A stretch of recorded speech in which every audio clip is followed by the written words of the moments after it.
this world can offer me.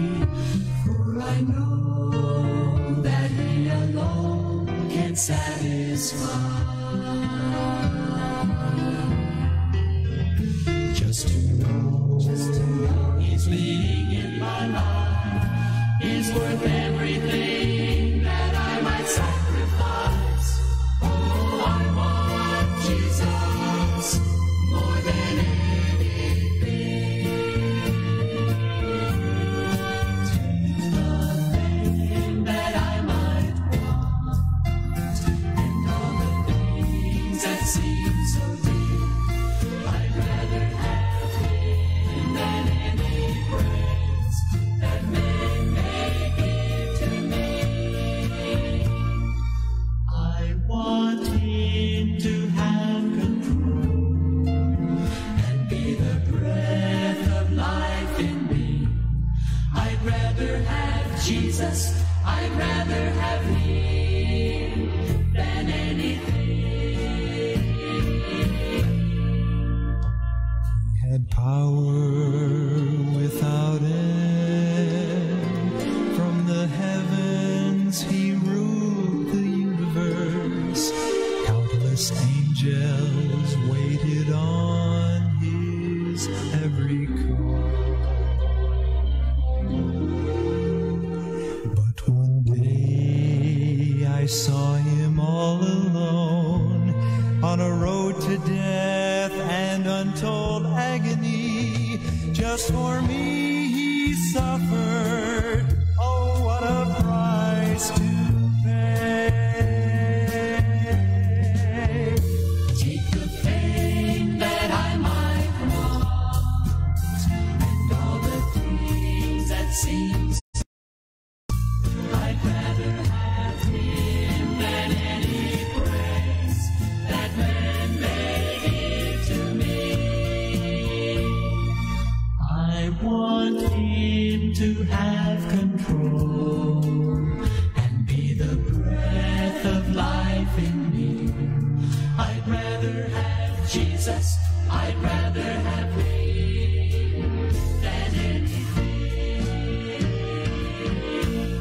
As I go on through life with Him, there can be no other way. I want Jesus. I want Jesus. Oh, I want Jesus more than anything.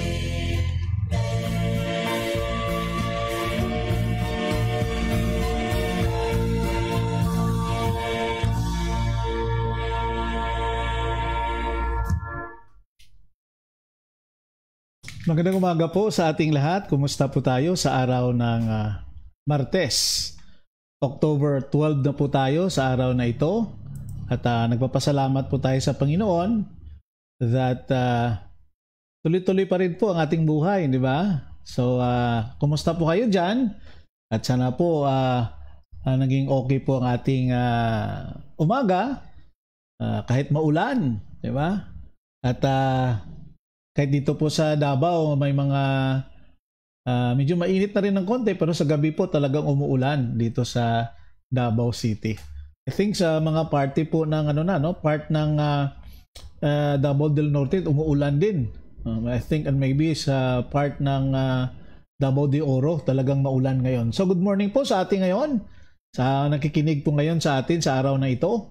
Sa ating pong insight from His Word, our morning devotion po, araw-araw po ito natin ginagawa, alas 8 po ng umaga, Monday hanggang Sabado po ito, every week. At good morning po sa kay Marites Magadan. Good morning po sa inyo dyan sa Tibongko. So, Ma'am Jocelyn Absidi, good morning po dyan po sa Compostela, Davao de Oro. And happy birthday sa inyong anak, no? Si Shasha. 3 years old na siya, no? And God bless, and God bless your family too. Magadan, Ritisa family, and then Absidi family dyan po sa Compostela naman.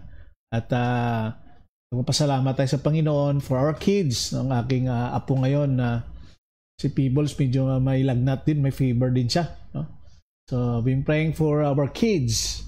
And to Jen Fernandez Infante, good morning dira sa imo Jen sa Taguig. Good morning, kumusta ang panahon sa inyo dira sa tawagana sa Manila, no? I hope nga you're doing fine there. Okay. So ang ating pong meditation sa umagang ito sa Psalms 48 na po tayo. Yes, Jen, mayong buntag dira sa imo, ubad sa imong panimalay. God bless you. Psalms 48 na po tayo. At ang Psalms 48 po ay merong 14 verses ang Psalms 48. This is a song, a psalm of descendants of Korah. Okay. So ito po yung mga chapter na talagang makikita mo kung ano ang Diyos sa buhay natin. So, before tayo magsimula po, hintayin natin yung iba nating mga kapatid, ang ating mga suki, no? Na palaging nanonood at palaging talagang binabantayan nila ang oras natin, no? Salamat na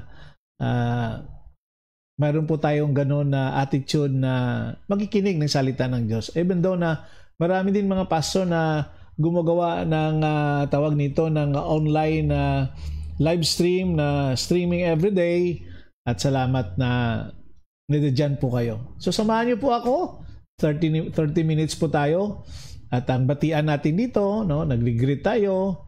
So mga happy birthday sa mga birthday celebrants natin for today. To my mentor, Iver Miranda, there in LA. Good morning and happy birthday, bro. Yes, good morning also to Grace Baldosa Amatorio Notarte. Good morning dira sa inyo, Grace, with your family. God bless you. Sa Bindoy naman, no? Negros Oriental. Kasama ang ating mga kapatid dyan sa Panampalataya, ang Bindoy Pudibel Baptist Church, sa kanilang senior pastor, si Pastor Boots Romel Amorganda, and to his family. Good morning din po dyan. So, sino pa ba yung mga birthday ngayon? Marami may mga celebrant natin, no, sa araw na ito. At sa araw ng Martes, October 12. Okay. And also to Rosanna. Good morning to you there in Maynila. How are you there, no? Rose? May God bless you also, and also to Ma'am Jocelyn Magayon. Good morning po sa inyo dyan, no, sa Panabo City. At medyo may nakakalungkot ng ano dito sa Davao kasi nagpalabas ng executive order ng aming mayor na starting October 15 babalik na po ang curfew dito sa Davao. At medyo maaga, alas 7 ng gabi hanggang alas 5 ng umaga. So magsimula po yan October 15 at noon. So yan na, medyo ang mga lakang, ang mga steps ng mga tao naman sa Davao ay talagang October 13 ang bakit October 13 ang October 13 pala ngayon, no, sorry. Kahapon pala yung October 12. So, medyo may dito ng konti, no. So, October 13. Thank you. Thank you, Ma'am Jocelyn. Yes, today is October 13. So, saan sulok ka man ng mundo, magandang umaga po. Itong ating morning devotion, Insight from His Word, ang iyong kapatid at kaibigan na Pastor Ray Sarzuela Chespa ng Northside Baptist Church dito po sa siyudad ng Davao City. So, sasabi ko nga kanina, good morning also to Rusty Alsola dyan po sa Bukidnon, Malaybalay, by buntag dira sa inyo. Sa akong amigo, si Pastor Elijah Amor sa may Agusan, Rosario, may buntag dira go. And also to Mary Ann Muso, and may aga dira sa inyo sa Gimaras, aga upod kay Pastor Mandirater family. Yes, good morning. Okay. San mo't nga laklakayan na wala ang mutli, nalipatak la ang mut niya. So sabi ko kanina, pangway muna natin to. Balik na po kami dito sa aming tawag nito, curfew hour. So, ang curfew hour, we mag-start na ng alas 7 ng gabi hanggang alas 5 na po yan ng umaga. Okay, so, nung Sunday ng gabi, mga alas 10 na ako umuwi, so hindi na ako makauwi ng ganong oras. Kasi po, balik na muli. Kasi medyo dumadami ang dumami ang cases ng dito sa Davao. At I think may isang school dito na mga teacher talaga. Merong isang nag-positive, so na-quarantine sila lahat. So yes, good morning to my Maninoy, Felix Oxenia, Engineer Felix Oxenia, dyan po sa Calaca, Batangas. Kasama si Maninay dira sa inyo. God bless you. Thank you kay naka-tune in kagid, no? Nakatawag siya, nakaabot ka bisan hindi na replay. Okay, so thank you po sa ating sa umagang ito muli at sana mag-enjoy po tayo. Medyo malamig ang panahon, so hindi masyadong gagamitin natin ang ating electric fan o ang aircon. So may konti tayong savings basta umuulan. Yun lang. Pag ang bubungan medyo may mga butas-butas, talagang tumutulo po yan. Pero tumutulo lang yan pag mag-ulan, pag walang ulan, hindi naman tumutulo yan eh. Okay, let us pray first. Meron kayong mga prayer request at pag-prayan po natin yan. Lord, salamat. Magandang umaga sa binibigay mo po sa amin. Salamat sa pagpahinga, tulog, at sa provision na binibigay mo sa araw-araw sa amin, Panginoon. Salamat na nadyan ikaw, kakampi namin, maasahan namin, at palaging nagre-remind sa amin, nagre-review sa pamagitan ng iyong salita, Panginoon. So Lord, thank you so much for doing things for your children. You are a God that we could rely on. Umaasa kami sa iyo, Panginoon. And we pray, Lord, that ang aming relationship sa iyo, Panginoon, hindi kami lalayo. Palagi kaming mag-connect sa iyo, Panginoon. Thank you for those prayers that was been answered. Salamat, Lord. At ang iba pa na pending, that we pray, Lord, na I know na kung ano ang nakarapat sa amin, inihintay namin yan, Panginoon. Lord, give me wisdom for my mga engagement this coming Sunday sa Panabo, saka dito po sa may Bangkal. I pray, Lord, for wisdom. I pray, Lord, for comprehension sa salita mo, Panginoon, through the working of the Holy Spirit. Lord, I've been praying for my apo, si Peebles, Shanti namin, Panginoon. Mayroon siya pong lagnat. I pray, Lord, na gamitin mo ang medicine at ang kanyang mga supplement, Panginoon, na bumawa po ang kanyang lagnat para makapag-aral siya sa kanyang online. I pray for Jem, na pag-alaga sa kanya. I know nga si Nice na dyan din po. So I pray, Lord, na ingatan mo rin po sila. Si Matt sa kanyang trabaho at ang Matuti family din po. I pray also for our listeners, our viewers. Lord, be with them. Saan man silang sulok ng mundo. Ay may mga sakit, Panginoon. Pagalingin mo po sila. Financial na mga pangailangan. Ang mayroong kalungkutan.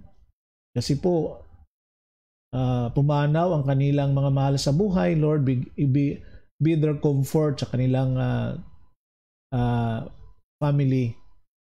Yung mga nagre-recover sa sakit, Panginoon, operation, o Lord, samahan mo rin po sila. Mga trabaho ng mga anak mo, Panginoon, bigyan mo sila ng wisdom din as they do their work, their tasks every day. Pray for my Maninoy doon po sa Calaca, Engineer Felix Oxenia and his wife. I pray also, Lord, for Magadan and Ritisa family. Continue to sustain them, Lord. I pray for Nortarte family, Grace and Brother Ferdinand and their children.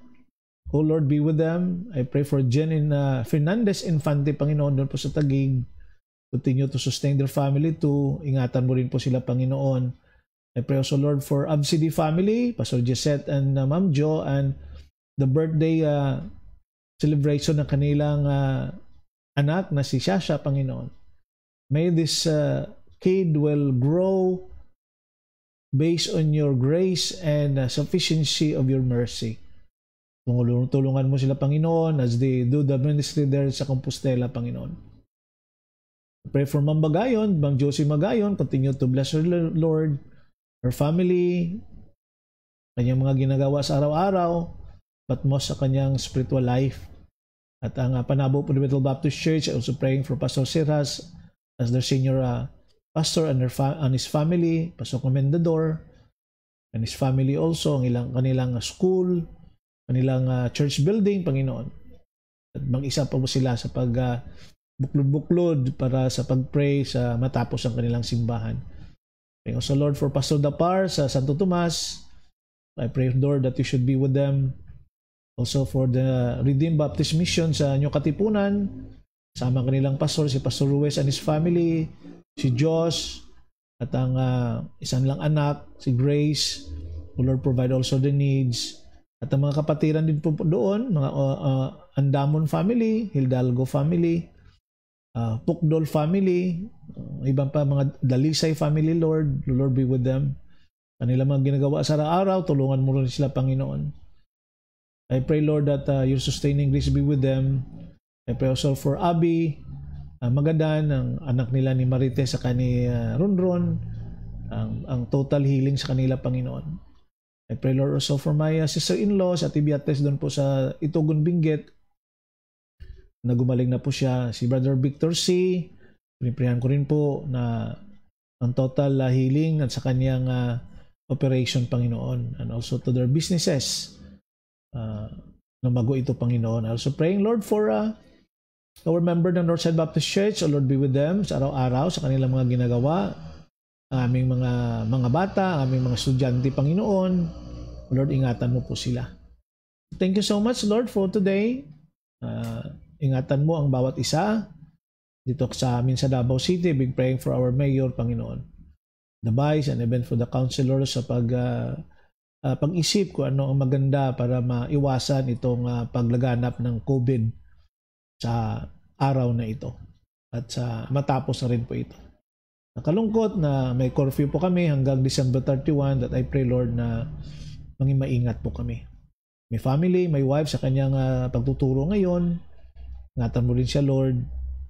Casey, sa kanyang tutorial din. Application niya sa DepEd, Panginoon, na maging positive. And also to adding sa kanyang pag-aaral online. I pray for our Bible School, ang Negros Fundamental Baptist Seminary, doon po sa Inigaran. Under sa leadership ni Pastor Magaso and the rest ng mga faculty and staff. I pray, Lord, for them. I know na budlayan, na hirapan din sila sa mga module na ginagawa nila. But I pray, Lord, give them patience and wisdom. At ang mga needs nila, Panginoon, na ma-meet. So, Lord, thank you so much for that. And the rest, I pray, Lord, for Manong Joshua Aswela and his family, Ma'am Jo, ang ministry nila ginawa sa mga DIF. I pray, Lord, for that. At tulungan mo rin po sila, Panginoon. Good health for them. At ang good shepherd sa kanila ni Inday Gonzales, sila ni Tuto. Lord, I pray also for them. Ang Ma'am Roslyn Bagay, Panginoon, doon po sa Magsaysay and her family. Bless them, Lord. Magsaysay Fundamental Baptist Church. Nilang pastor, si Pastor Santonia. I pray, Lord, for his family too. Take good care of them, Lord. At ang bawat isa sa kanila. Lord, thank you so much.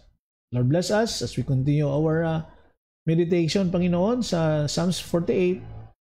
Give us the heart to accept and to understand your words.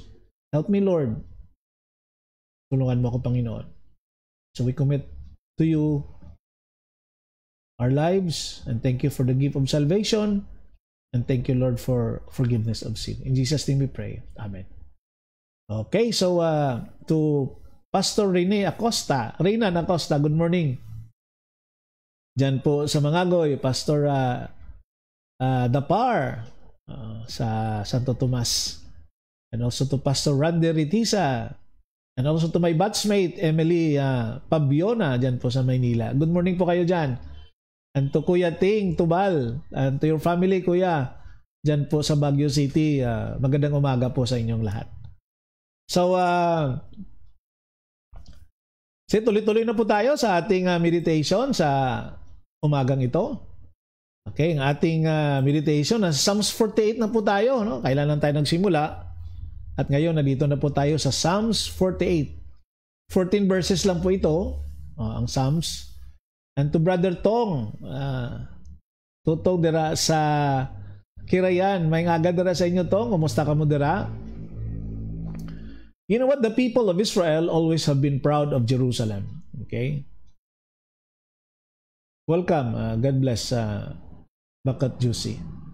The people of Israel always have been proud of Jerusalem because yan po ang kapital. Even though na ang Tel Aviv ang kapital ng Israel, pero we all know that the history, it was Jerusalem because na doon po yung it was the temple was built in that area. Yan po ang center ng biblically ang Jerusalem. Ang Psalms 48 po ay dinidescribe niya ang Jerusalem. Sabi niya sa verse number 2, beautiful in elevation.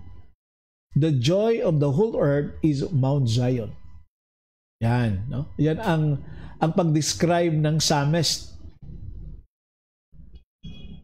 Not everyone maybe would not agree or would agree. Not everyone would agree with that description today. Especially in light of the serious political and racial problems connected with Jerusalem. Alam mo naman ang nangyayari ngayon, no? May away, may gulo. Siguro sabi nila hindi totoo yan na it is the joy of the whole earth is Mount Zion. But I think that the psalmist is referring dito po sa tinatawag heavenly Mount Zion as well. Kasi sinasabi sa Hebrews chapter 12 na sinasabihan tayo mga anak ng Diyos that we are citizens of the heavenly Zion. God dwelt in Jerusalem. Yan ang mga no? So the psalmist describes how armies came to capture Zion. But when they saw this great city, they went away in fear. Ang sabi ng verse, for behold, the kings assembled, they passed by together. They saw it, and so they marveled. They were troubled, and they hastened away. Fear and pain took hold of them. That is in verses 4 to 6. So what did the armies discover when they look at Jerusalem? Ano bang nakita nila? Ano bang nadiskubrihan nila? They discovered the greatness of God. Ano sabi ng verse number 1? Great is the Lord and greatly to be praised in the city of our God. So that is what they discover in that place.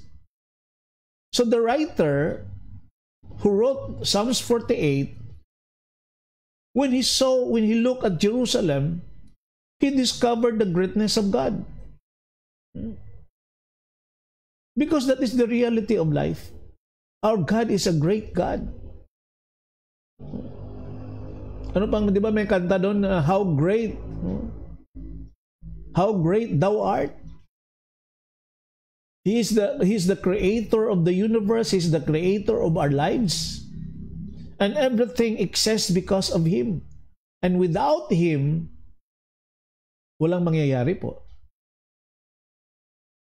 So not only that he discovered the greatness of God, but secondly, they realized that God is a refuge to His people. Sabi ng verse number 3, God is in her places.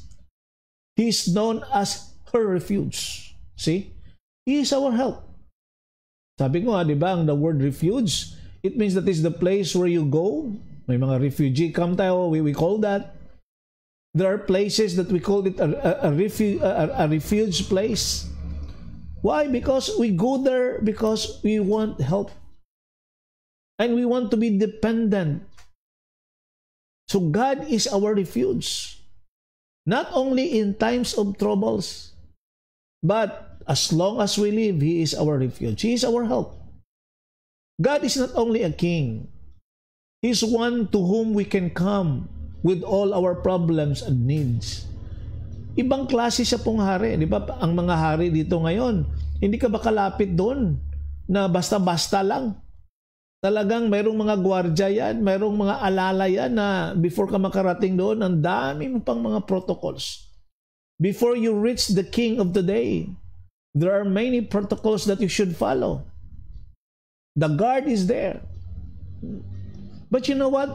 Our God, our King, who is the Lord Jesus Christ, who is the one, you don't need to have protocol. You can go to Him directly.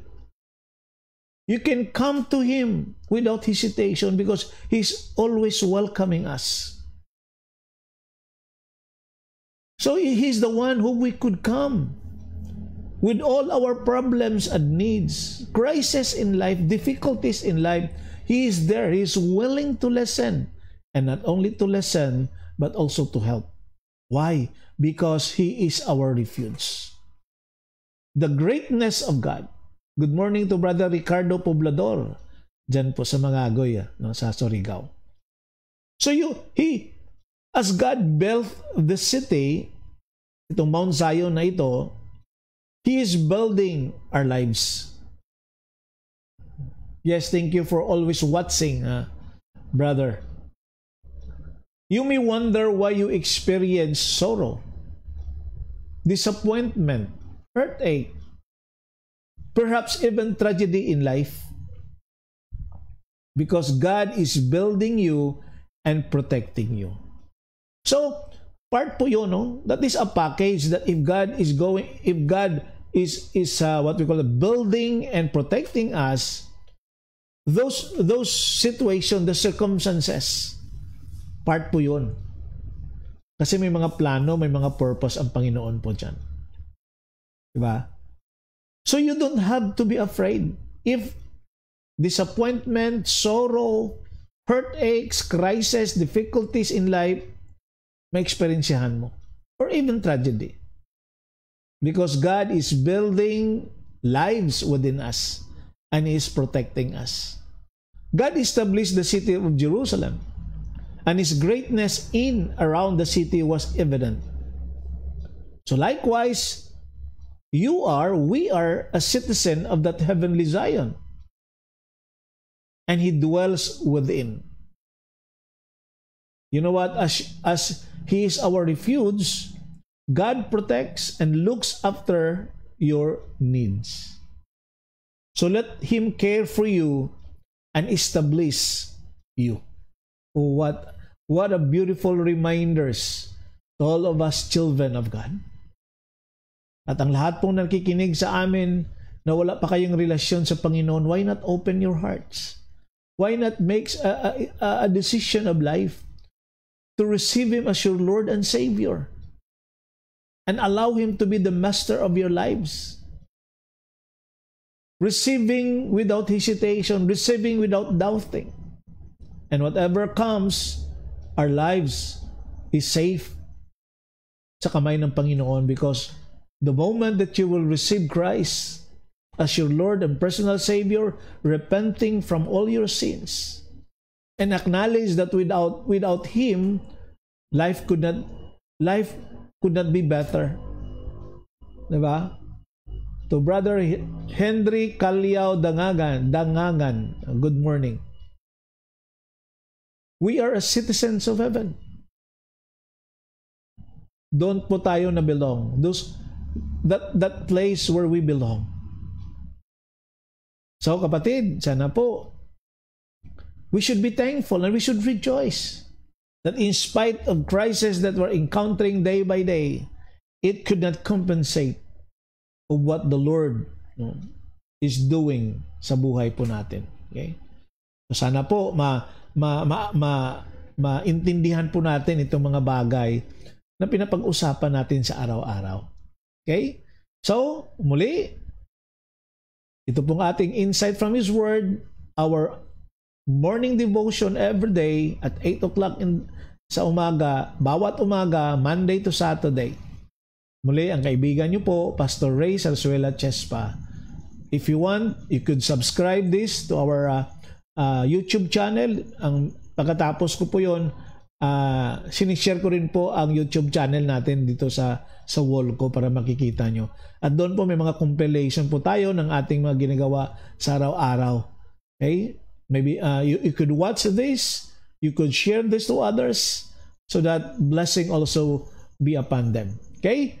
So, thank you so much. God bless you at maging tapat po tayo sa Panginoon kasi po ang Panginoon ay tapat sa atin. Yes! Isaiah 43 verse 2. Yan po ang verse na na-share sa atin ni Ma'am Josie Magayon. Yes, good morning to Brother Henry. God bless you po sa inyo dyan. Okay, ang ating pong last hymn, Hindi Ka Nagkulang.